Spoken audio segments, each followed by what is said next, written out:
Good evening to everyone and thank you sa lahat na nag-attend and nag-join dito sa ating open forum discussion or ano ba, hindi ko alam kung anong tawag dito pero I'm really happy na nandito kayo ngayon. My name is B-Boy. Kung hindi nyo pa ako kilala, my name is B-Boy or you can call me Marlo. And I'm with Miss Alright. Joy, the beautiful lady of Bacolod. Ang may stalker kanina. Ang may stalker kanina. Anyway, I will be your moderator for today's discussion. But before anything else, I think, napakilala mo pa ba, Joy? And good evening, and it's my pleasure to introduce to you B-Boy. Welcome to Pinoy Talk with B-Boy. So, we will welcome our guest. First, siguro, I would like to introduce to you Miss Kimberly Ann Bardenas. Okay. She's working at Matabang Livelihood Project Association, and it's a non-profit organization, no? And she's in charge for scholarship. So, scholarship in charge siya, and nakatapos din siya ng Bachelor of Science in Psychology. Yeah, Yay! the same with our next guest, no? So our Alright. next guest, the same din, Bachelor of Science in Psychology, and nagkuha siya ng board na 2017, and blessed talaga siya because top 10. Top 10. Oo. Si Miss 10 lang sila. Raphah Cortel, she's also teacher sa Philamers, no? Yay! Okay, and our next guest. Ito as in super admire talaga ako kung gaano siya ka hardworking as pastor, no? Na namin yan ni Pastor David. Nakita namin yan. And nag-graduate siya sa CPU as AB Theology, no? I'm serving sa church for almost 6 years na, the last in student life. So, yeah. 6 years. 5 to 6 years siguro. Let us welcome Reverend Dojie Gumata. Yes. Alright. And all right. Okay, to naman nga next guest. He is the only one nga student. Siya ang mag-representative sa mga student.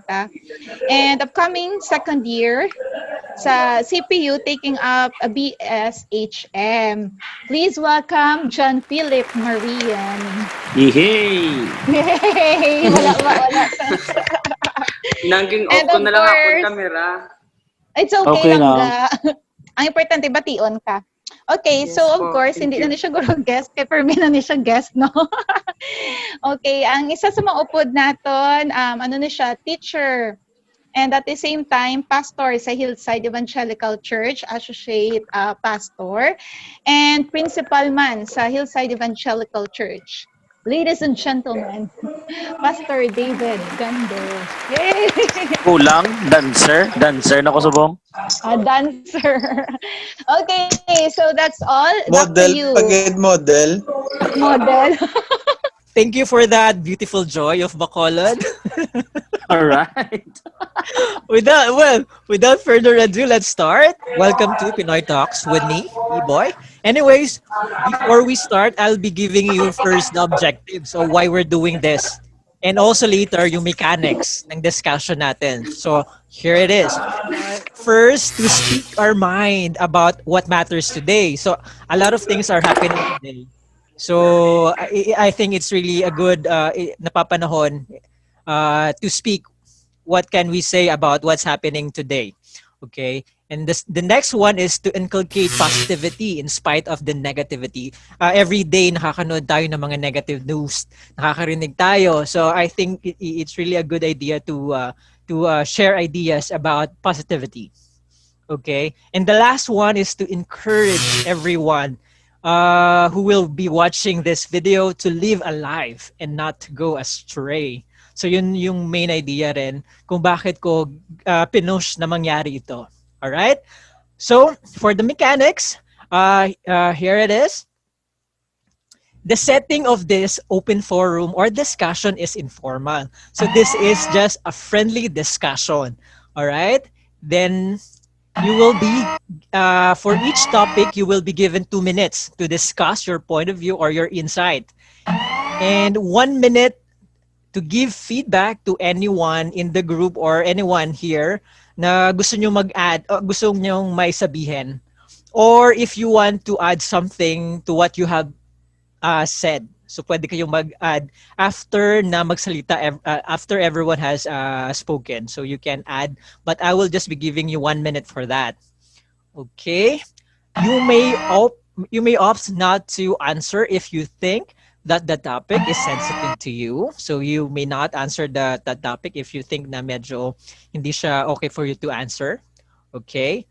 Please do not interrupt when somebody is still speaking. As mentioned, we will be giving you time to speak. Okay? You will be speaking in English or Tagalog only. And no, of course, no swearing please. So, walang mga bad words since this is just a friendly discussion. Okay, so do you have any questions? Are we good? Yeah. None so Yeah, far. yeah, give me a thumbs up if you're ready. Okay, so for our first topic, our first question. Siguro kasi kung active kayo sa social media ngayon, um, maraming mga trending topics every day. Ang daming mga pinag-uusapan sa social media. So I have listed here some of those trending topics na nakita ko sa Twitter actually, and some of these are sa YouTube din, so yung napapanood.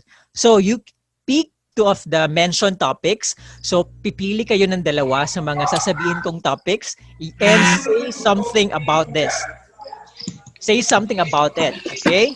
Yung mga pagpipilian natin topics, academic freeze, online education, COVID-19 vaccine, anti-terror law, government and people, freedom of expression, mental health, physical distancing, social media. Okay? So maybe we can start with David, Pastor David first. According to age, I would take the topic social distancing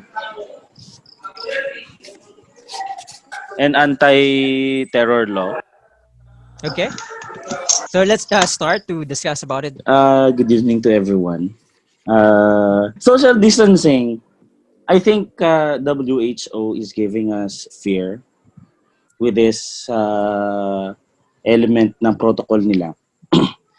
Na well, in fact, social distancing is not new actually in the protocol of medical field.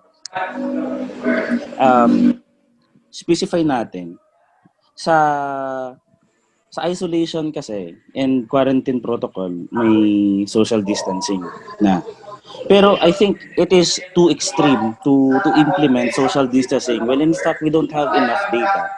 The World Health Organization doesn't have enough data to extremely impose the protocol social distancing. First, what are the effects of social distancing in our daily lives? First, business, specifically restaurants, hotel, mall. Nasira lahat kasi dapat sa restaurant, dapat isang tao lang kakain sa isang table. Well, come to think na sa bahay, walang social distancing. Sa CR, wala ding social distancing ng mga mall, ng mga restaurant, if kakain, if they will. Pero ganun lang ka-details.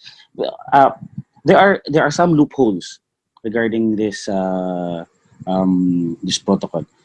And come to think with this previous protocol, ano nila, sa motorcycle, yung ang tawag doon? Barrier, yung Barrier. sa motor Barrier, Yeah, yung barrier.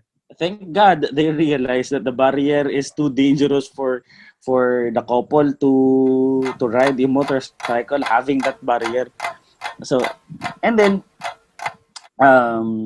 yung plastic sa public jeepney. So it's a good thing to prevent you having that social distancing. However, last week they argued and they concluded that asymptomatic is not contagious. It's a funny thing that they impose extremely this social distancing and destroy the lot of livelihood to a bigger scale in business to sa aming mga pastor na hindi pwede yung okay, upo tayo, social distancing, bawal ang yakap, bawal ang shake hands, bawal ang lahat, bawal, 'di ba? Here, personal touch. PWD ako. And I cannot walk in a public pavement alone. And I need somebody to guide me, and I need somebody to kasama ko. And parang hindi siya ganun ka effective na nonsense din kasi sinabi nila na hindi naman daw contagious yung asymptomatic. So far, for me, it's a good thing na they are trying to prevent the contagious disease, COVID-19. However, for me, it's extremely abused by the health people, medical people. So, yung anti-terror law, I Sige, think go. we need to polish it because we can somehow civilians can point fingers and accuse, and I think they need to filter it. For example, people who are expressing their thought in politics or in our government extremely radically na express their opinions. I think they will lead to that law na they will violate that law. I am not against, neither I agree to that law because somehow the law will be there to protect and to help us in order to not to be chaotic in our society. However, they need to filter it because somehow maybe it will be misused and abused. Thank you. All right. Thank you for that great insights, David. May challenge tayo dito kasi I think konti yung 2 minutes to discuss. So instead na 2 minutes, I will be giving you 5 minutes each para i-discuss yung 2 topics. Ngayon yung next speaker natin, if you want to speak about doon sa sinabi ni David or if you want to change the topic, then it's okay. So it's up to you. So I will give you 5 minutes to discuss the 2 topics. And later, after everyone has spoken, may another minute kayo to discuss, to give feedback or response. Okay? Okay, ang next natin, let's hear from Dojie. Okay. So again, good evening. For me, I will not discuss more about anti-terror bill. I'm sad to say that I did not yet read the whole passage. So I just leave it. I just want to focus more about social distancing. I would like to agree to what Pastor David said. Well, kasi yung basihan ng social distancing is yung COVID-19. So, yung reason kung bakit may social distancing for the safety na hindi madali maipasa yung virus. And sorry to say, but I don't even believe na hindi yun mapapasa sa ganong distance at hindi rin safe na may kasi nga, just try to imagine yung may katabi ka nagsusmoke, kahit may distance ka na gano'n, naamoy mo pa rin yung smoke. So if airborne talaga yung virus, kahit in that certain distance, maamoy mo pa rin yung smoke. So technically, if ang air na inhale mo ay may virus, kahit nasa ganong distance, na-inhale mo pa rin. So for me, that is irrelevant. Second thing, allow me also to give an emphasis about this COVID. Siguro, one thing that I can say is parang hindi rin, yung dapat pagtuunan ng pansin ng government is more of health talaga na enhance ang immune system. Bakit naman? Kasi way back last 2 months before na nag-positive si Briones. After 3 days na nag-negative siya, tinanong siya ano ang kanyang ginawa. Sabi niya doon, nag-gargle lang siya ng warm water with salt 5 times a day and uminom siya ng tawag nga doon, Luy Abla, kung sa ilagay nun, ng turmeric 3 times a day. Then, she got negative after 3 days. Kaya you cannot blame Briones if she say COVID lang yan, madali lang yan na i-heal, kumbaga. So, I hope and I pray that the government will be more positive in those things. And, we don't really need a social distancing. I can hug anybody if he or she is a positive of the COVID. Blessings upon you all. All right. Thank you for that insightful message about the physical distancing and the COVID-19, Dojie. So, yung next na magsasalita, if you want to speak about what Dojie have discussed, then you can do so. So, our next speaker will be, can we hear from Kim, Miss Kim? Hello po, good evening again. Hi. Yes, maybe I will be speaking about the different topics. And first, it would be on social media. So, ngayong quarantine season, may COVID-19 and all, talagang social media ay isa sa mga means, kung baga, ng mga tao to still go on. Alam niyo yon, to still get through over this pandemic. Kasi it's a way for us to express ourselves. It is a way for us to check on others, know how they are feeling, how they are going through, how they are coping with this crisis. So I think social media got its big role ngayong pandemic na to. Kasi siguro kung walang social media, ano na lang kayang mangyayari, no? So we got news, we got updates, we got many things from it. But we should not forget that social media can also be an avenue to see a lot of deception. Alam niyo yon, maraming mga tao na actually yung pinopost nila, hindi talaga yun yung nararamdaman nila or hindi talaga yun yung mga saloobin nila. It's very sad because me as a psych major, I have seen people who are really happy, who are really fulfilled in social media, but deep within them, they are really crushed. They are really broken. They are really in need of help. So, kumbaga, sana we as people, we as users or tumatangkilik sa social media, maging mas maging mas sensitive tayo at mas maging wise tayo sa paggamit nito. It's a way for us to encourage, to spread positivity nga, and of course to spread awareness. I just want to share that September is actually a month for suicide prevention, and my next topic will talk about depression. Yes, so there are many people whom I know for the past years na I thought, or maybe people thought that they are okay, but they are not. So depression is not just a simple or very cliche. Depression is deep. Okay, so we do not take lightly if a person will say, "Oy, nade-depress talaga ako ngayon," or "Feeling ko depressed ako ngayon." We should not ever take it lightly. So, sana ganun tayo. And it is kasi a mental illness, it is a clinical issue. So, if ever we see someone or if ever we know someone na may mga ganong comments, of course, sad to say there are those who ended up their lives, no, taking away their lives, no, and it's very sad. So, sana hindi tayo maging close-minded.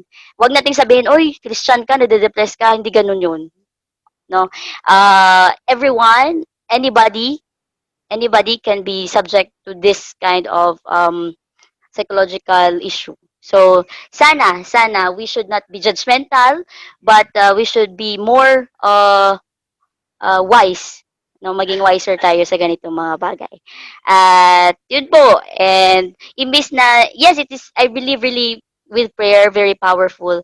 Pero like we liken it to a physical illness. Like for example, may nagsabi sa'yo, oh, may kidney problem ako, masakit yung ano ko, ganito, ganyan. Wag natin, hindi lang naman tayo nagsasabi na, uy, sige, ipag-pray natin yan, you will be healed. Di ba sinasabi natin, oh, I think you need to get a medical advice. Mag-ano ka, magpa-check ka sa ano, sa doktor. The same thing with depression, the same thing with mental illness. We don't just say, oh, I will pray for you and it's over. I think it's very good if we just, if we also say like, oh, I'm here, I don't know what you're going through exactly, but please know that you are not alone. And yes, sa Filipino kasi we have this stigma na kung magpapatingin ka sa mental professional, parang ano ka talaga, baliw ka or something. But maybe we should gradually i-delete natin yung ganong idea, because if that person really needs help, that person really needs to look for professional advice, or we should not leave that person alone. Check on that person.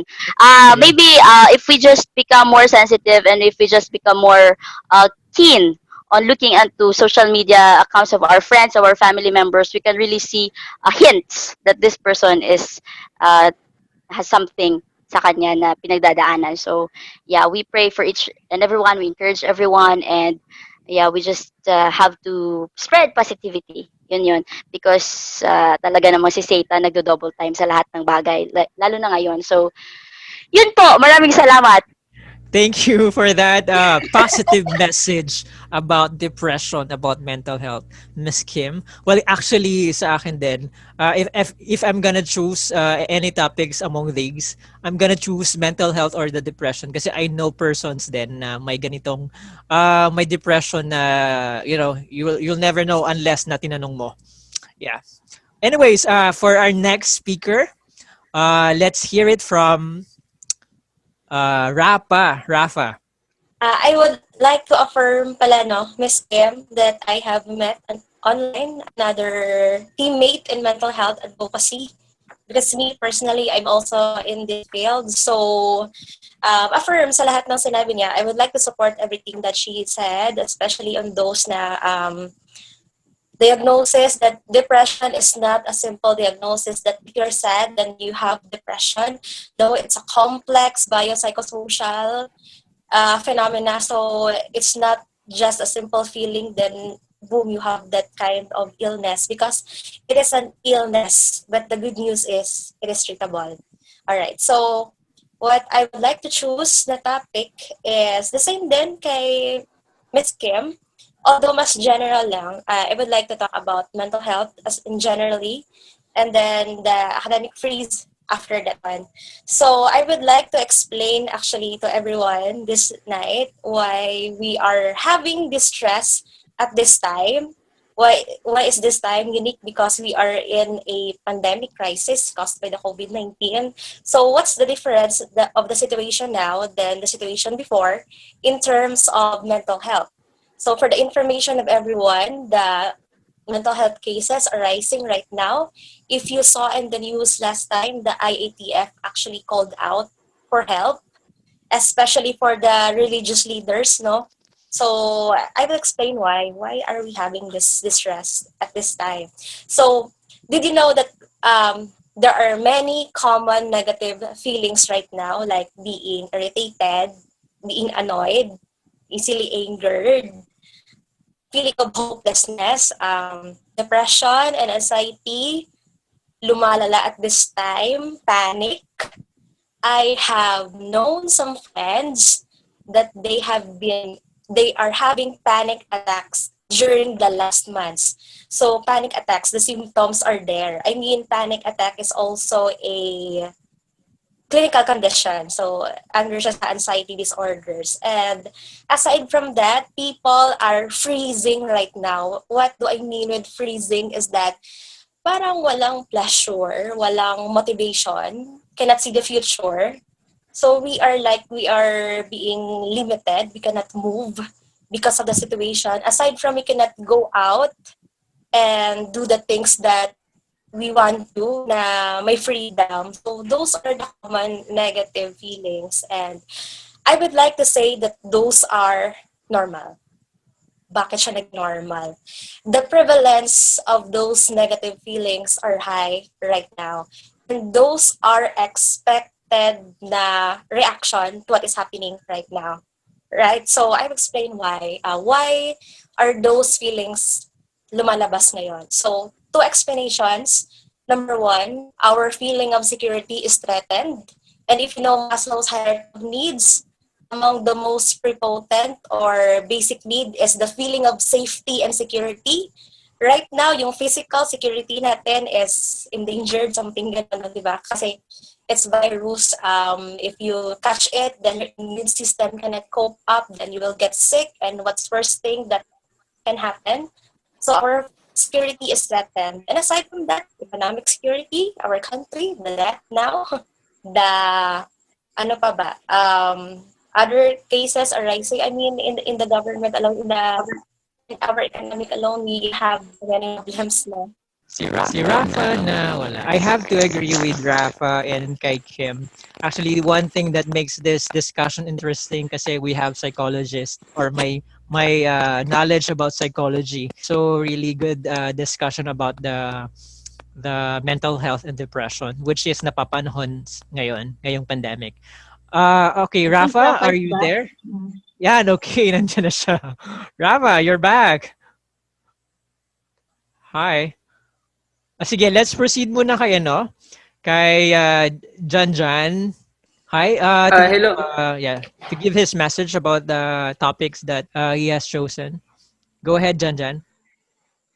So good evening again no sa inyong lahat. So yung topic na napili ko, meron ding connection with Miss Rafa and Miss Kimberly. So as a teenager, siguro mas timely and mas relevant ito yung social media and depression sa amin.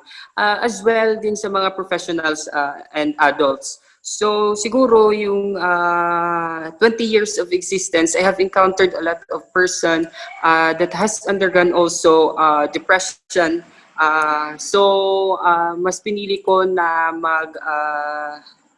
mag-discuss sa topic na ito because yun nga mas timely as mas relevant sa situation natin ngayon with regards sa pandemic. So first is would like to give affirmation dun sa sinabi ni Miss Kimberly no na meron siyang mga kaibigan na nakikita niya sa social media na they are happy but at the same time deep inside they are crushed, they are not that satisfied to their lives. So yung siguro yung ma-add-on ko lang doon, what is physical is not vital. So kayo na lang mag-comprehend kung ano yung inyong yung pag-intindi sa quote na yon, nakikita ko lang din yon sa social media. So for me, social media is a very informative platform, especially in disseminating and publicizing information,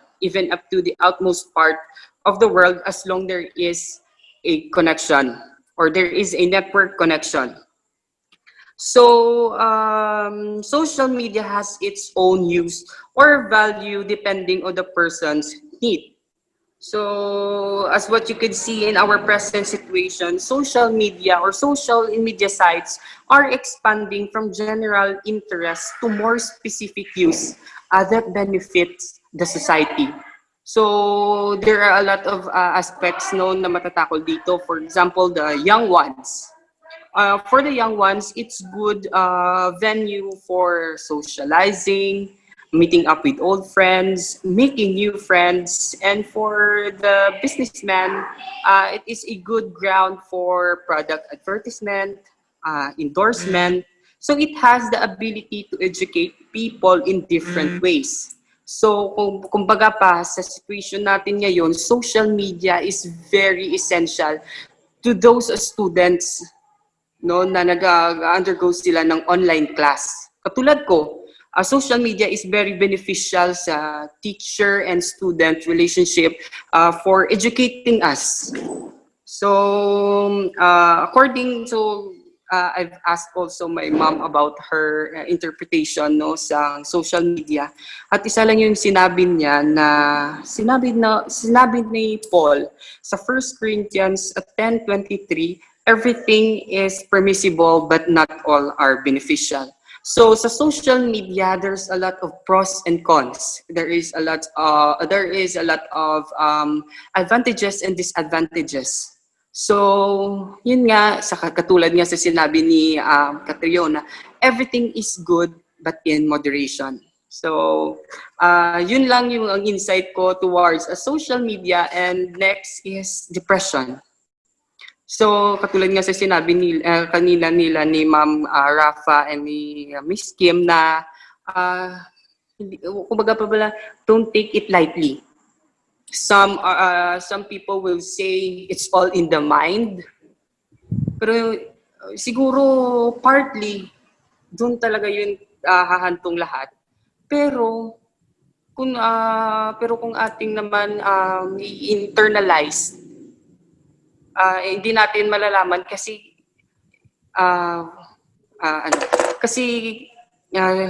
yung mga pinagdadaanan natin is not the same. So kumbaga pa yung pinagdadaanan mo, hindi ko pinagdadaanan. Ang pinagdadaanan niya, hindi ko pinagdadaanan. So for me, depression is a number one killer of mental health. It is a mental battle motivated by fear, doubts, and anger. So it is also a factor that crippled our joy, our happiness, to enjoy the life that has planned for us. God does not give us the spirit of fear. So for me, depression develops when you worry about things beyond our control. So if you, mag-worry ka ng a lot, it will fall into depression talaga. So kagaya nga sa sinabi dito, beyond our control. So pag beyond of our control na yung mga situation, ipasa-Diyos na lang natin. Kasi everything works together for good. No? According nga sa Jeremiah 29:11, for I know the plans that I have on you, declares the Lord, plans to prosper you, not to harm you, but the plans to give you hope and a better future. So I would like to quote this, but the Bible states clearly, in 1 Peter 5:7, cast your anxiety on Him because He cares for you. So, yan lang yung mga insights na research ko sa topic na pinagpipilian. Thank you po for listening. Alright. Thank you for that, Ang daya ni Jan Jan. Meron ka ng kapalit, David, May next na pastor na tayo. Well, actually, Bilib ko sa yung people ni Pastor David. oh, grabe. Bilib sa- ako.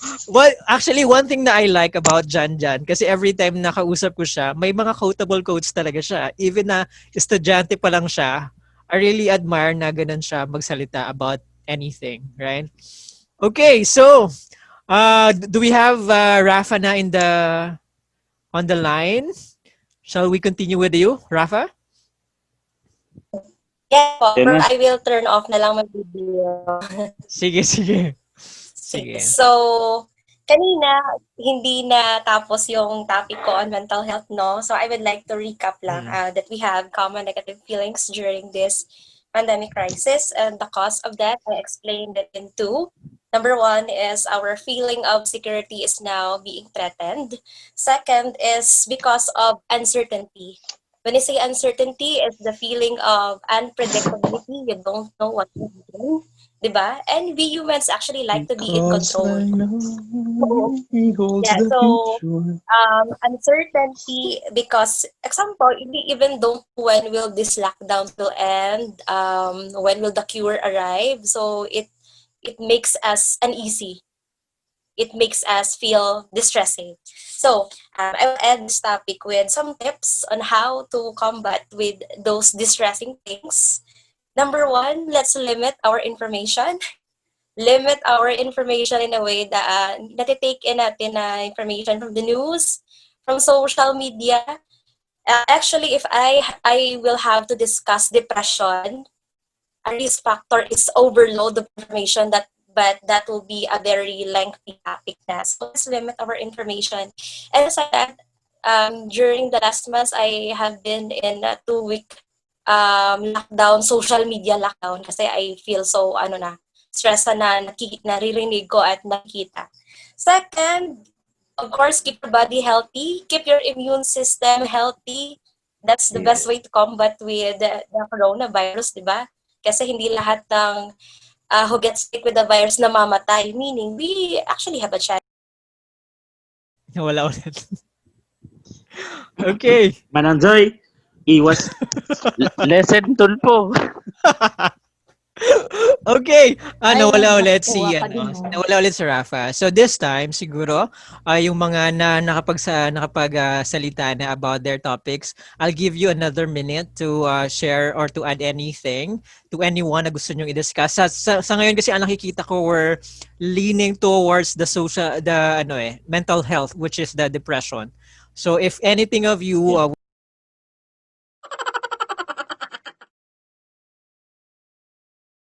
would like to add anything, I'll give you 1 minute for each of you. Anyone? I'll go first. Yeah, David, do you want to add something?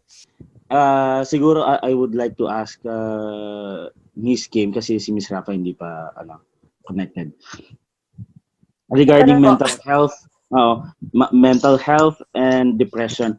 Kasi in line with the point that Jan is talking, uh, there is a spiritual factor and uh, so if we are dealing with souls, so yun yung battle ko kasi sa psychology. That's why I didn't touch the issue depression and then mental health because we have two uh, matataas na mga speakers to talk. And I would like to ask, how will you um, reconcile Jesus as the hope to depression that we are talking? First, specify ko, if the patient of depression, considering that depression is a mental health, if he will not go to a appropriate medical person, would it be helpful? Kasi pag hindi siya nag-open up, One so minute na. hanggang lang doon, lang ba? Yun doon. But Hanggang before doon lang ba? kasi yung question mo ay kay Sorry, Si Kim David. lang, si Kim I have lang. to cut. Sige. It's okay, it's okay. Before, kasi yung question mo is kay Miss Kim eh. So before i-answer ni Kim, let's hear muna kay Rafa kasi naputol siya kanina. Rafa, go ahead. Right. I'm so sorry again, no? So, the last, sana ako, yung tips na, di ba? So, number 1, limit information, keep your body healthy. Number 3 tip to combat this distress is to keep a routine because we are wired to, we like to be in control and things to be predictable. So, have a routine every day, even during this time, the lockdown period. Then the next and the last one I would like to share is that put on your face mask. So it's the face mask. Aside from the face mask, put on a face mask. I would like to quote the Psalms 91 verse 1 to 2 that says, "Whoever dwells in the shelter of the Most High will rest in the shadow of the Almighty. I will say the Lord, He is my refuge and my fortress, my God in whom I trust." Actually, nasunugan Qualified kami nga. last May 22, 2020. So, I can say that very distressing lockdown period kasi maraming nangyari. But how did I cope? It's because my eyes were fixed upon the Lord. He is my comfort, my peace. So if you dwell in the shelter of the most secure person or place in the world, you will be secured talaga. So that's my hugot, no? And Sir Marlon, I proceed to the next na topic. Yeah, sige, go ahead. Nawala na naman si Rafa. Para sang mushroom. Alright, siguro Kim, I think naman narinig mo kanina yung question ni Pastor David sa Allah. depression, right? Hello, Tay. Bakit ako Oh, yung my God. tinatanong mo, Tay? Disconnected Sa akin lang, Rafa. so, i-reiterate ko lang yung, if nakuha ko yung tanong, no, is it, ano ba, yung spiritual side and mental health ba yung tinatanong, kung complementary or Is there, yun po ba, Tay? Tatay David? Yeah. So i-paraphrase ko lang para clear. Yes, please. How can you reconcile Jesus Christ and mental health if a person is suffering from depression, for an instant, if that person will not open up to a right person, and then if Okay. Mm. secondly, if a person na suffering from depression, yung pinuntahan niya is let's say bad influence, yung extreme contrast lang. Mm. Maybe I will share my own perspective no sa ganung bagay. Kasi iba yung pananaw ng isang Christian and non-Christian. So as a Christian, I will say my point as a Christian na sabi nga sa Psalm chapter 1, Blessed is the man who walks in the yes, Council of the not in the counsel of the ungodly, yes, yeah nor standeth in the way of sinners, nor seated in the seat of the scornful. hoopers. Para sa akin, yung ano talaga, yung kung ikaw ay isang Christian or ikaw yung isang believer, you should go to the people na believer din. So, I'm not saying that a depressed person needs to find a Christian na mental health professional because ang hirap i-reconcile ano ba? Parang nawala ko doon, Tay. Para lang kasi sa akin, kung ikaw ay isang totoong Christian, I will agree to what John sinabi kanina in 1 Peter 5:7 na lahat ng anxieties mo ikakas mo lahat kay Lord, and there's no other way of fighting your own battles na beyond your control but surrender. Yun siguro yun.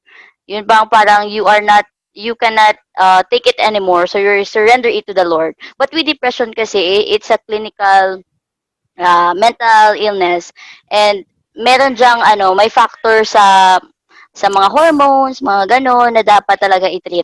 So I think there is a need for a medical help in that side, lalo na kapag yung duration matagal na. So, yun yung may binibigyan sila ng mga antidepressants, mga ganun, na kahit anong counsel mo, kung yan talaga yung person na yun, may something na sa kanyang mga brain and all, talagang mahihirapan ka. Pero, on the other side naman, syempre, we know that Jesus heals. He is our great healer, and nothing really, walang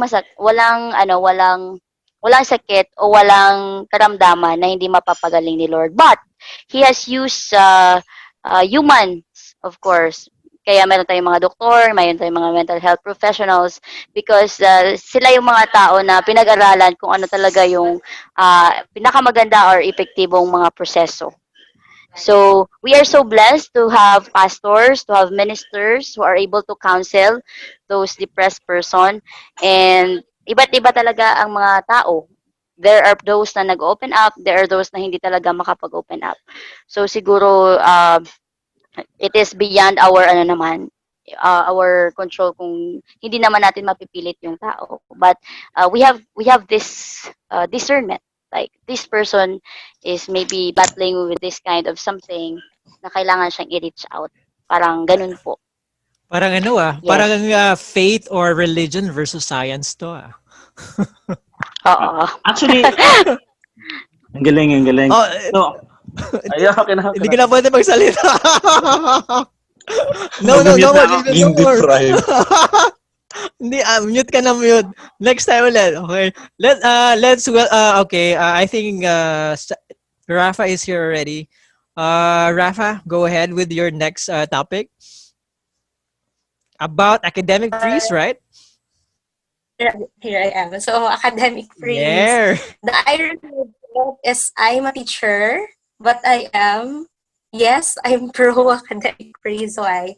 I am a teacher now, but I am also a student.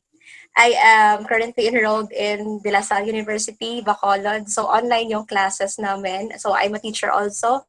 So, I have seen and I have experienced the difficulty of having classes, yung pag-pursue pa rin ng klase despite the difficulty natin ngayon dahil sa pandemic crisis. So this is both theory and and experience. Kasi by theory, number one, we should be focusing kasi on our more important need, which is the physical the physical safety natin, the basic need, the food, shelter. 'Di ba maraming nawalang trabaho ngayon. We are struggling economically. I think majority of us, even me. So we should be focusing on those first, and our physical safety also, and developing vaccine or whatever we can so that this coronavirus will be totally eradicated. Actually, in the hierarchy of needs, wala yung intellectual need dun eh. I'm not saying that we should be setting aside our education, but I am suggesting that we can think of other ways on how to continue learning. Hindi siya kailangan ganon ka-formal. Like this one, my connection is problematic. I am a teacher and a student, so what if I'm having classes? So how can we have quality class? Something like that. And isa pa, yung setting natin sa Philippines. What if we focus on this year, on the final, in the final months of this year on improving our connection. Example, for us teachers, anong gagawin namin if walang klase? We will develop the modules. Although at this moment we are doing our modules, but can you imagine just doing it in a few months, in a few weeks? I can say it's not quality actually. So you have to pilot test pa yun eh, di ba? So you have to pilot test, evaluate its effectivity, the implementation. So me as an educator, I feel sad, but I have to do it. I'm also sandwiched because I'm a teacher. And also, during this time, I also suggest if we don't have the formal class, it's a time for the learning to be in the family. Learn life skills. Ako personally, during the lockdown, when our work did not resume yet, I learned life skills, especially cooking. I did not cook noon, but now I can somehow, praise God. So I learned about those things kasi anong gagawin mo sa bahay? And you will learn how to manage the house. So those are life skills na importante din. So for me, academic freeze, I will go with that. And right now, let's prepare for a next time for be prepared the online class or whatever alternative we have. I am speaking especially in behalf of the higher education na setting. Basic education, I think they're more prepared.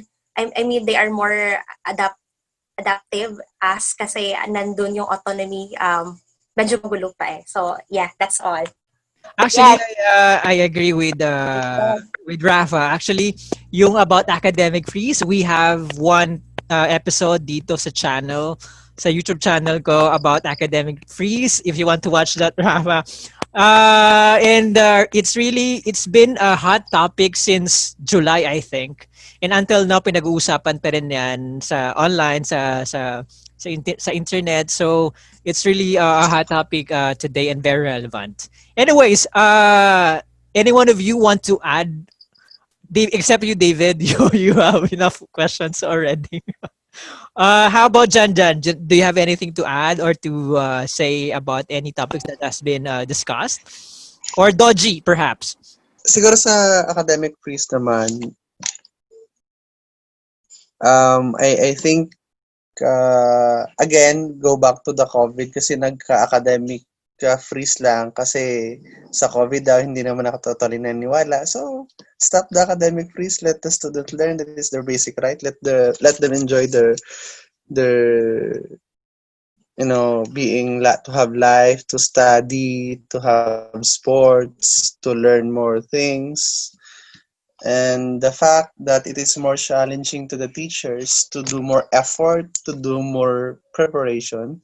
At the same time, it is very challenging for the teachers, especially those teachers who will be teaching in elementary and kinder, because it takes time for them to get the attention of their child, watching them teaching, make it more artistic, make it more catchy to the eyes of the student. So All right. Thank you, Dojie, for that. How about you, Janjan? Do you have anything to add or to say something about about the topics that has been discussed already? Pwede pang magtanong sa mga psychologists natin. Sige, go ahead. I have Oh, grabe yung mga psychologists natin mabenta. I would like to ask sa mga psychologists natin kay Ma'am Siguro sa si Ma'am ano na lang, Kimberly si at Rafa, yeah, Rafa na lang kay siguro. Ma'am Rafa, sige. Yeah. So Ma'am Rafa, I would like to ask ano po yung advice na mabibigay nyo, or what advice ang mabigay mo to those students who tend to lose their passion sa pag-eskwela, kasi nga yung ang pag-cope up ng mga estudyante sa online class is not that easy. Yeah, thank you, Jan, for that question. No, I can answer that because I'm also a student. For me, although I really find it difficult now with all this online class thing, and aside from online, the alternative methods in learning and teaching, I'm also in stress kasi 2 weeks na nagmamasteral na klase na kami. So what am I doing para maging motivated? I go back from the start. Why am I doing this? So it will boil down to your purpose. Why are you doing this? So for me, why I am rising above the situation, because I want to achieve something. I want to achieve this so that I will be more equipped to help others. So example, by getting a degree, I will not stop, I will not give up, I will rest sometimes, but I will not give up. So you go back to the question of why did you started it? Anong reason na inumpisahan mo at ano yung goal na gusto mo? So you must have the intrinsic motivation kasi when you say intrinsic, that is something inside you, not coerced, not forced, hindi planted sa'yo, but it is your own. If you get driven by that internal motivation, you will actually be motivated talaga. Wala si Rafa. Yan. Sir, can I add, if I may respond to the Sige. Go ahead, the Dojie. question? Jan, if I may, Sir Jan, if I may recommend, number one is solusyon bago emosyon. Yung pag-aaral, kasi hindi naman yan pa feel eh. Feel ko mag-aral, mamaya hindi ko na feel. So technically, again, in align to the statement of Ms. Cortel, you need go back. Why do you study? Simple as that. If life is full of hardship, then face the hardship. At the end of the day, you are strong. You are created, again, in the image of God, to be strong. So again, back to our objective. If you found it boring, then make an art out of it. Then be result-oriented. Could it be pleasing to God if I study? If yes, go. If not, then stop. But different approach if he is not a Christian. Thank you. All right, thank you, Dojie. I think Rafa, you're there already. Minabuti ako sinabi ni Pastor Dojie, and I would like to affirm on those. And siguro to close, I would like to give an example of my student, psychology student, that he said he would like to stop. And I interviewed him why. When I asked him, he said he actually cannot see himself in the field. Kasi yung psychology is, I would call that one, if you're a psychologist, it's a calling. It's not just a career, a job, or a profession. So I told him, I hope to see you one day wherever in a field na it is your passion and you see the purpose in it. Because again, like what Pastor Dojie had said, if ever things get difficult, kasi difficulties are inevitable, you will not give up kasi nakafocus yung goal mo. I will get that no matter what. I will get tired, bored. But what will I do so that I can rise above those things? So yeah, it's really the sense of purpose, the sense of goal orientation mo. Yeah, so that's it. All right. Siguro next time na magkaroon tayo ng session regarding sa mental health, no? And depression and about online education, no? Feeling ko lahat kayo dito or marami ang interested about that eh. Well, anyway, sa next Pass session. lang ako, pass. May sasabihin ka, David? Pastor David? Hindi. Wag na. No, sige, go ahead. 30 seconds. Hindi, kasi si Jan, kilala ko eh. So, uh, take it from the quote ni Nang Milay. The ability to adjust is, A sign of intelligence. Ayun naman yun ayan eh. na. Alright. You might be wondering bakit ko na-ask sa first question or yung first topic natin about those topics. Well, siguro lahat naman kayo dito active sa online, right? Sa social media. Siguro lahat kayo dito may Facebook page kung wala kayong Twitter. Siguro may iba dyan, may TikTok pa. No?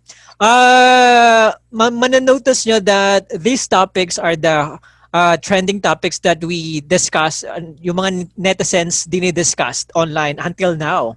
So one way or another, it impacted the way we live today, right?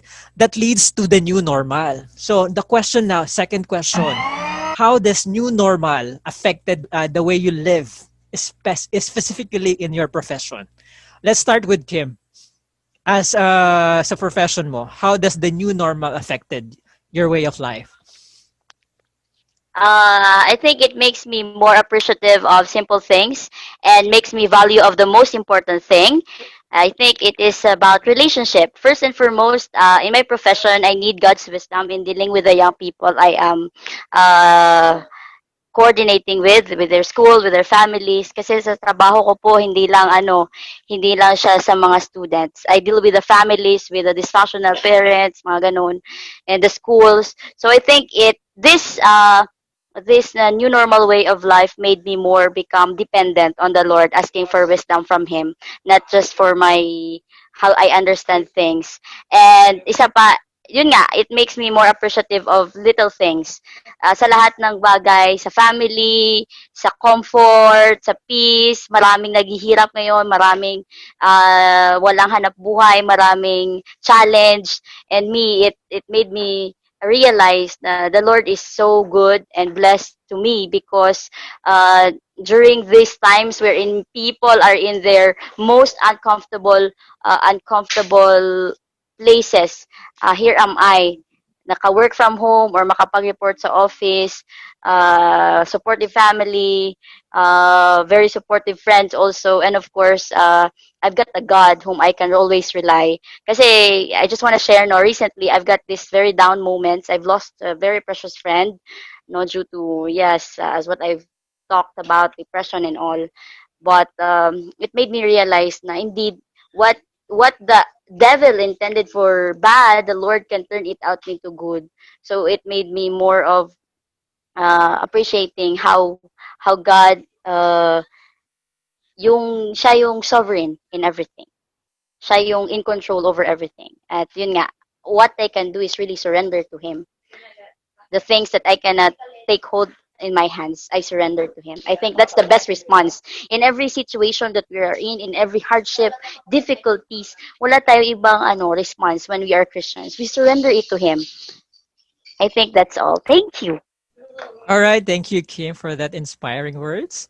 Let's hear from Pastor David naman ngayon.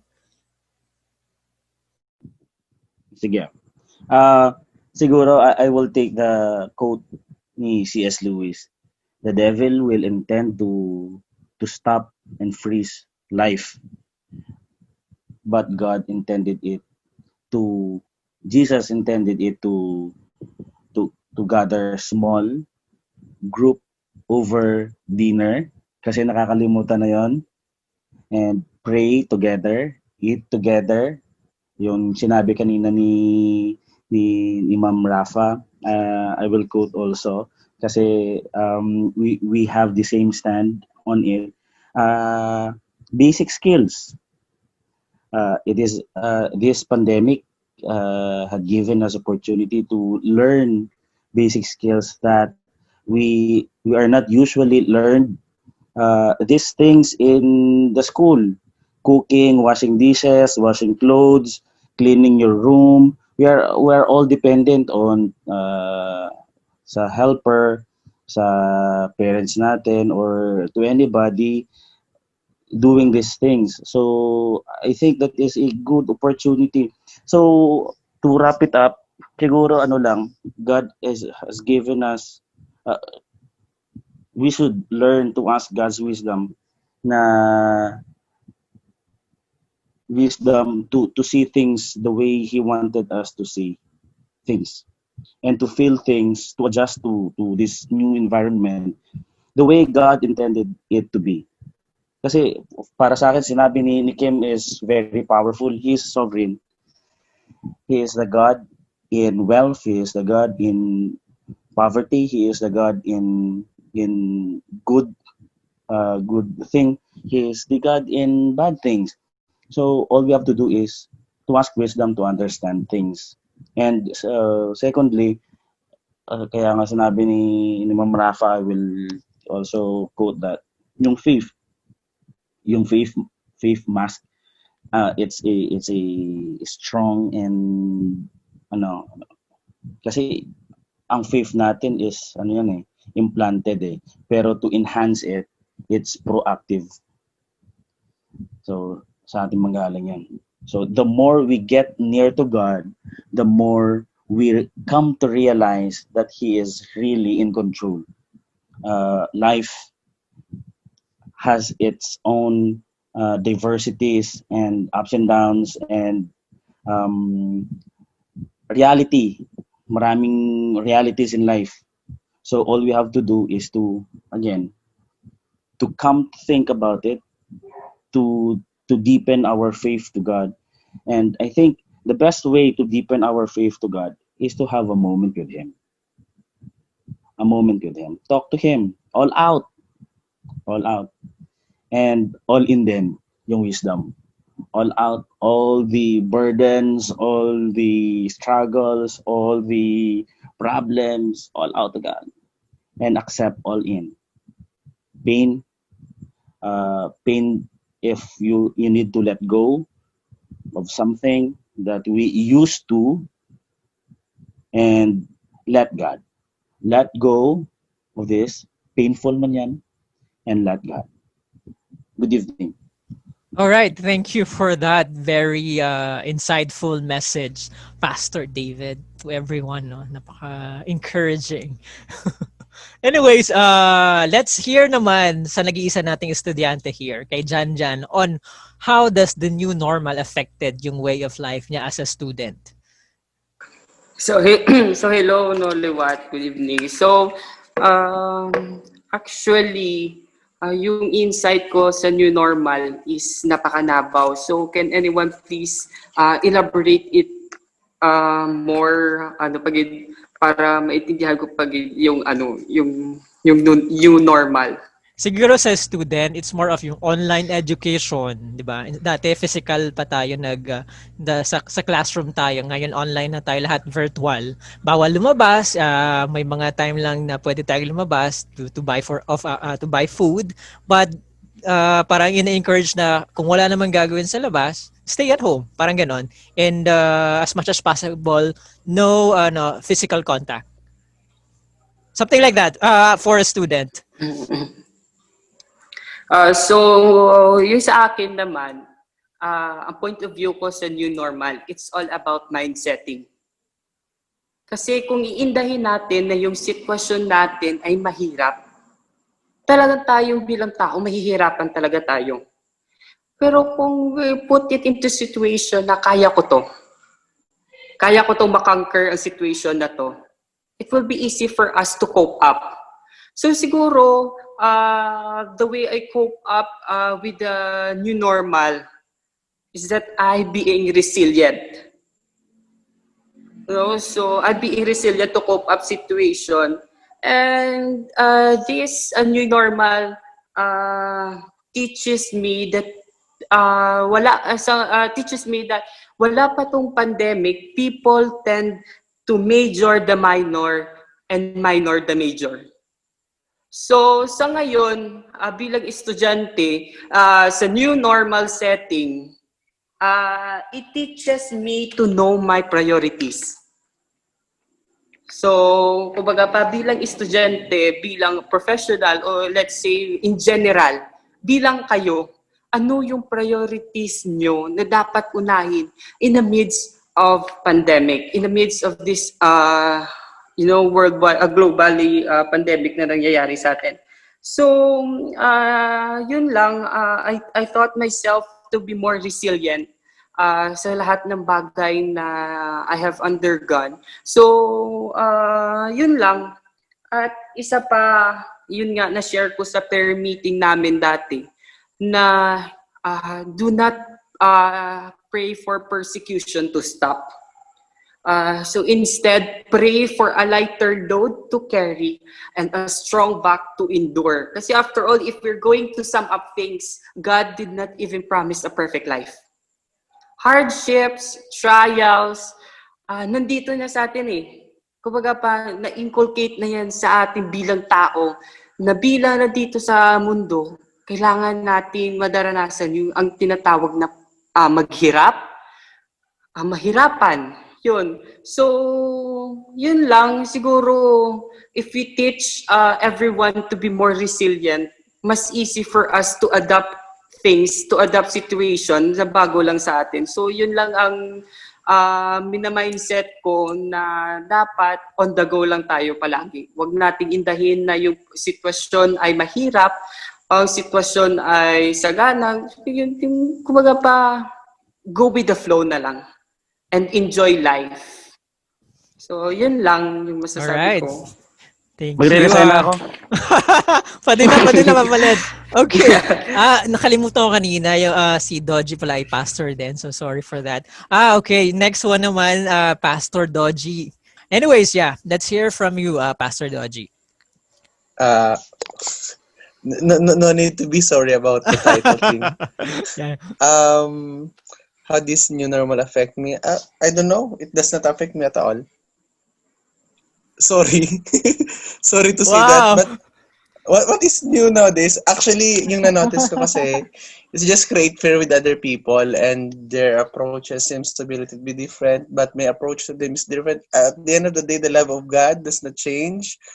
Or that it does not affect my salvation about my Savior. So it create me more way to show my faith and to express more love of God to other people. So praise God for this opportunity. Let's create more love to them. Let's reach them more. So yeah, it made, although it sometimes shocks me na parang, ay, ba't parang katakot-takot ba ako? Ka-COVID ba ako? Parang ganun. But then, at the end of the day, yeah, I just praise God that I can show the love to them. And you know what I just want to share, no? One good thing kasi yung how God show yung blessing niya sa COVID, kasi materially kasi nabibless yung mga church members ko ngayon eh. May bagong silang motor, sementado na yung bahay. So, asan yung COVID dyan? Pinagpala pa rin ni God. So, and the more good things that they spend more time with their family. Parang answered prayer na din. So, praise God. So, yun lang po. Thank you. All right. Thank you for that, Pastor Dojie. Our last one, kay Raphah. Go ahead, Raphah. Sige, so it's my time. So what I have learned in this time, same sa kanila, no? Parang majority same. Pero I would like to add na, una, this time is an incredible time for learning. Yeah, I have shared it to you a while ago that I have learned a lot of things like cooking, house management, and actually playing the piano. I don't know how to do that long time ago. And I've also learned a lot about my family because since we are locked down, we're under the same place for a long time. So I learned more about them and about myself also. So here I also I appreciate time, and yeah, this is a time to learn new skills and to master or to build memories. Number two, kasi kanina nawala ako, I think it's a question din ni Pastor David, no? So, paano ma-reconcile yung faith and psychology, parang ganon. For me kasi, my perspective is that we are creations, we are created to be connected to the Creator. My approach is that in health, in mental health, I see a person as a biopsychosocial, spiritual. We have those aspects. The downside minsan ng psychology is that we only focus on those three, but we also have spiritual side. So the question is, are you connecting with the Creator, with the one who created you? So in this time, my devotional time, my quiet time, my quality time with the Lord, my daytime with the Lord is stronger. Mag-devotion ako, walang time limit, parang gano'n. And sometimes my journal notebook nagiging drawing book pa. Wow, daming time, no? So yeah, I really appreciate it. And last, and yeah, it's a given, no? Pero ako personally, naging stronger talaga to, that we are nothing without our Creator. Look at the nations now, the super nations, economies um, have been destroyed. Di ba? Mga ginagawa ng mga tao, mga pinundar, okay, I mean not all, pero nawawala. Really, the Lord is in control of everything. And as what I have mentioned kanina, we also have been in crisis because our house got burned. Praise God, not all, but it was distressing. And did you know that during that time, before kami nasugan, we are renovating the house. We are renovating the house. We are fixing our house kasi maraming time and somehow nakaipon. But then those parts of the house na Phoenix na nirenovate, yun din yung nasira. Alright. Ano yung pinundar namin, pwedeng mawala. Pwedeng mawala. Pero the grace is still there, as what Pastor Dojie had said. The grace, the love of the Lord is still there. I am more grateful. I don't question the Lord. Actually, I see it still at purposeful because I really appreciate life. And I said, Lord, I am really nothing without you. You can take all of those things away, but not my faith in you, Lord. You've made me stronger. So again, Psalms 91 verse 1 to 2 says, whoever dwells in the shelter of the Most High will rest in the shadow of the Almighty. I will say of the Lord, He is my refuge and my fortress, in God in whom I trust. All Yes. right. Okay. Pastor's Okay, wife. with Pastor's wife. Parang si Joy. Oo. Anyways, yeah, for the second topic, actually gaya ng sinabi nyo, this new normal has indeed affected all of us. Kahit sino ka man, kahit mayaman ka man, kahit mahirap ka man, lahat. Ang dami nangyari, COVID-19, ngayong 2020 pagsabog ng Mount Taal, then yung pag-close ng ABS-CBN na maraming nawalan ng trabaho, then yung mga pag-increase ng COVID-19 cases, then yung pag-handle sa LSI and returning OFWs, napaka-stressful niyan sa karamihan sa atin.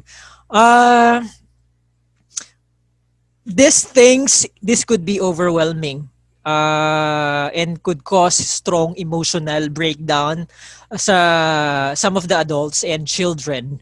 Although yung mental health nga, yung depression concerns have been around the Philippines even before the pandemic, there is a spike in number of Filipinos facing mental health issues due to this pandemic. And napapanahon din tong next question since Burr months na, start na ng Burr months, and when we say Burr months, start na ng Christmas, no? So related dito yung question, or somehow related din to the second question, na siguro na touch na rin ang answer nyo yung yung answer for the third question. So for the third question, what could you do to create better days in the new normal? This is to encourage someone or somebody to live a life in spite of difficulties. So what message could you give to them? Especially those who will be watching this. Let's start with you, Pastor Dojie. Just focus to what is true, what is right, and focus to God. Make plan and work out the plan. Planning is different from working out the plan. Second, always commune to your Creator who created you first. Ask His will, ask His guidance, and do more. Second, reward also yourself with Thanksgiving. Reward yourself with Thanksgiving. And thank you. Thank you for that, Pastor Dojie. Okay, let's hear sa isa naman nating pastor na si Pastor David. What is your message to the people? Message to all. Please subscribe. hit the notification bell. Hindi, biro lang. Seryoso natin. Seryoso ah. Hindi. Dapat informal lang, di ba? Dapat informal lang eh. Nagsando lang ako eh. Hindi. Message to all, Christians and non-Christians, we are all creatures. Whether we like it or yes, we are here not because of ourselves, but because there is someone who is supreme who created us. Whether we like it or yes. If you believe in Big Bang Theory, if you believe in a creation story, or atheist will say that's rubbish. But I believe the universality of love is indeed universal. Love what is true, love what is genuine, and I think classic line, we live in a family. Either way, biological, foster, or to anybody, you have neighbor, you have people around you, your environment. Come to think about it, we are not living alone. We are not living like an island. We are living a social being. Love. Spread love. Yan lang. Tapos, pangalawa, again, this love will come to hope, will extend to hope. Because if you love yourself, love your neighbor, love your mother, love your father, love your siblings, there is hope. If people will feel love, they will feel hope. They will be hopeful. And lastly, this love, hope will express we will express joy, because if you will feel love, you will express joy, because there is no person who feel love and lonesome. Parang hindi siya tama. If a person feel love, he will be joyful. These three things, according to Paul, is implanted by God in our hearts, implanted by God in our life. That is why I believe God is love. So love one another. Spread love. Peace. Peace. Thank you for that. Wonderful words, Pastor David. So let's hear it naman ngayon kay Raphah. What's your message to create better days in the new normal? Okay, my message will be in one word. Padayon.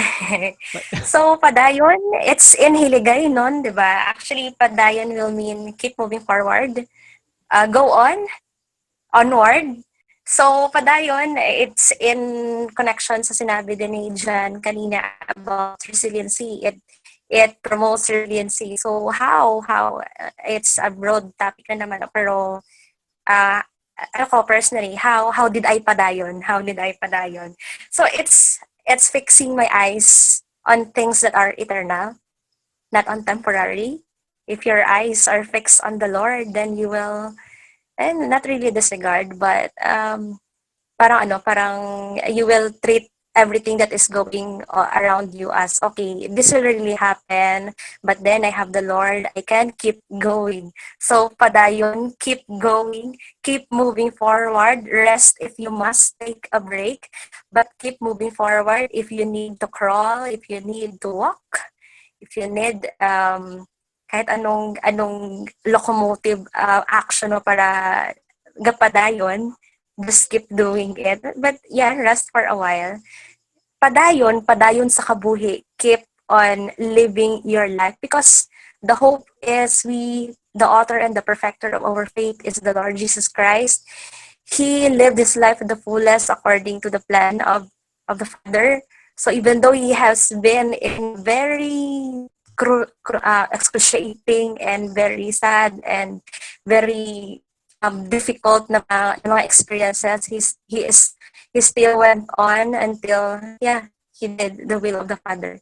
So we are given the resources. Actually, we are given the resources on how to live this life, on how to rise above this life. Kaya lang, sometimes we need to be reminded. So how to know that, again, you connect with the Creator through prayer and meditation, reading the Bible.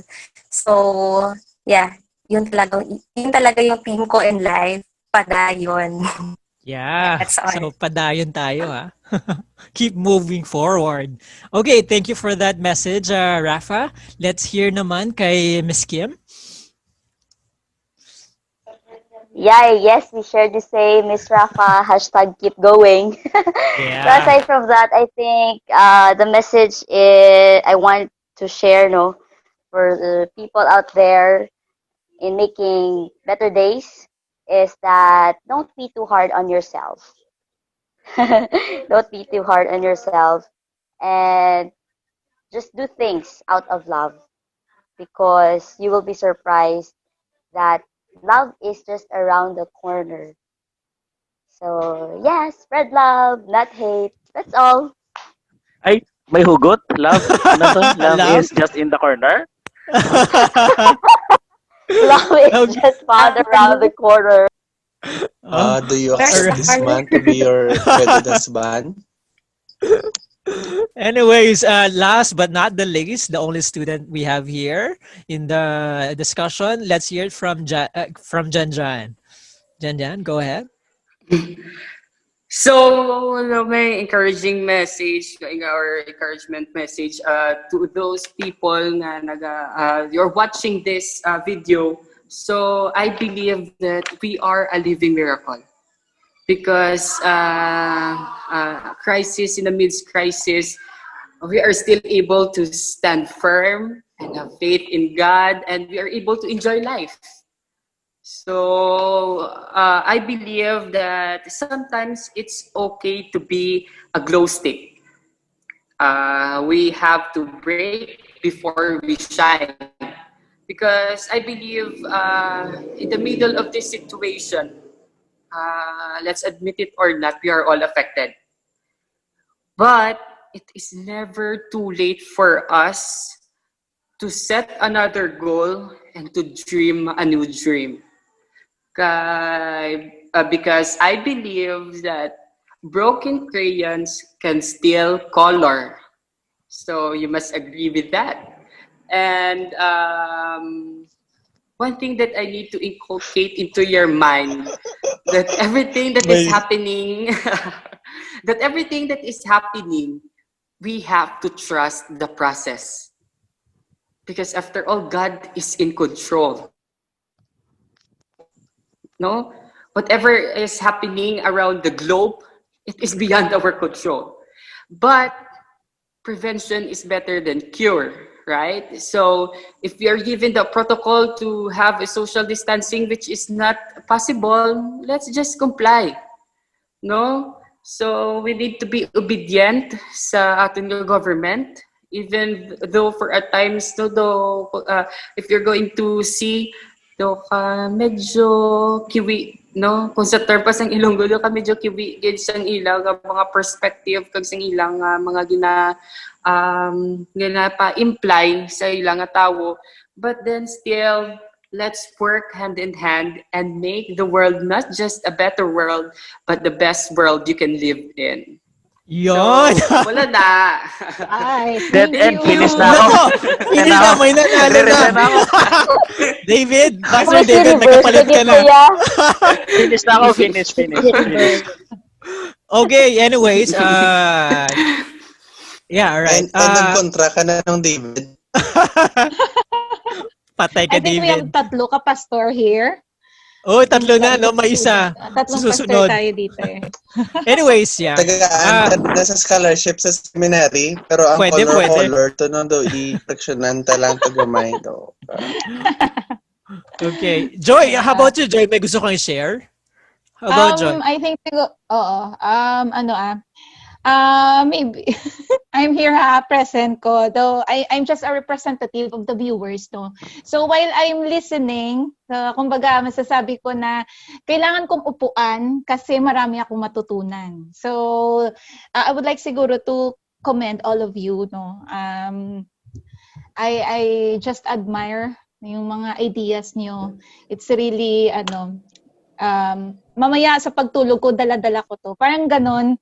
So, better siguro, mag-subscribe kayo ng vlog. And siguro, I just admire how confident Pastor Dojie kanina nung sinabi niya na hindi siya affect, no. So very confident. I hope the same sa lahat, no. Let's not take it very negative yung COVID na to. Siguro, let's not just give COVID an opportunity to threaten or to scare us.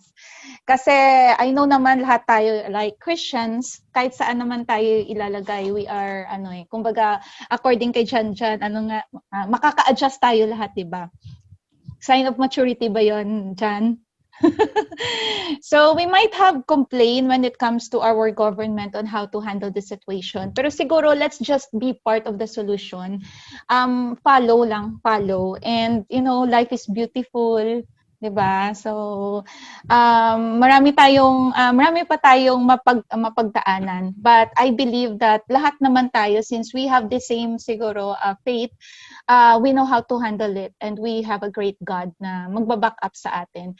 So thank you so much sa lahat talaga na naging part ng first na natin panel discussion over Zoom. So, I hope na sa next na mga discussion natin, nandyan pa rin kayo. So, thank you so much again. Okay, back to you, B-Boy. All right, thank you for that, Joy. Anyways, ako may sasabihin din ako. Actually, for this year, 2020, sinasabi nga nila parang minumura na nilang 2020 kasi parang every month na lang may mga hindi magandang nangyayari. Start pa lang ng years nung January, yung sumabog yung Mount Taal. That time, nag-worry na ako kasi I remember before nung sumabog yung Mount Pinatubo. And I'm from Palawan. And umabot yung ashfall sa Palawan. And ganun ka-extensive yung lawak ng effect niya. So nag-worry ako nung sumabog yung Mount Taal. Then come this March, dumating yung COVID. That time, actually, marami na akong plans kasi I was going to resign. And I have a lot of plans na kaya ako mag-resign sa work ko. And I was really decided that time. So, yung sa last day ng work ko, I thought na magiging madali ang lahat. Kaya lang hindi nangyari. So, parang araw-araw na lang laging di magaganda yung mga balitang naririnig ko at nababasa. So, to the point na nagsawa na ako manood ng news kasi every day, bad news, negative news about the COVID-19 and yung mga kung ano-ano pang mga nangyayari. Then starting nung nawala na ako ng work up to now, 4 months, I don't have a work. So somehow it took a toll on me. To be honest with you, it took a toll on me na 4 months I don't have a work. And nag-worry ako baka dumating yung time na maubos yung savings ko. I prepared for my resignation, but I was not prepared on what's gonna happen. So, ang gusto ko lang sabihin siguro, it is important to have someone beside you to support you. And that really helps sa akin. Yung support na nakukuha ko ngayon na nandito ako sa Bacolod, it's really encouraged me to be better. Also, yung vlogging. This vlogging really also helped me to do something during my spare time, and somehow I improve myself as a better, to be better. Right? So, sa panahon ngayon, it's okay lang na ma-depress. It's inevitable since nga ang dami nangyayari. But, during this time siguro wag tayo masyadong magdwell kasi we can do something to be better, to do more, to create better days. And this is something na I think na relevant and essential na ma-share natin, hindi lang sa grupo natin but to everyone around the globe. Kasi it's not just sa Philippines na nakakaranas ito, it's all over the globe. It's everyone on earth nakakaranas nito. So at least this somehow sana maka-help sa lahat ng manonood ng video na ito. Anyways, that's all for today's session, guys. Maraming salamat sa lahat na nag-join. Very thank you talaga. This means a lot sa akin. Since I was kinda not sure kung magiging successful to kasi this is my first time. Okay, I'm really proud that it happened.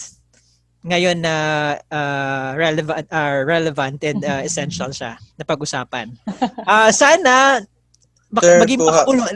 No, sana kuha ka na ano, sir. sana maging makabuluhan din sa inyo. Yun ang pag-usapan natin. Anyways, siguro sana next time pag may session ulit about anything under the sun, about relevant topics, pwede pa rin kayong mag-join sa amin.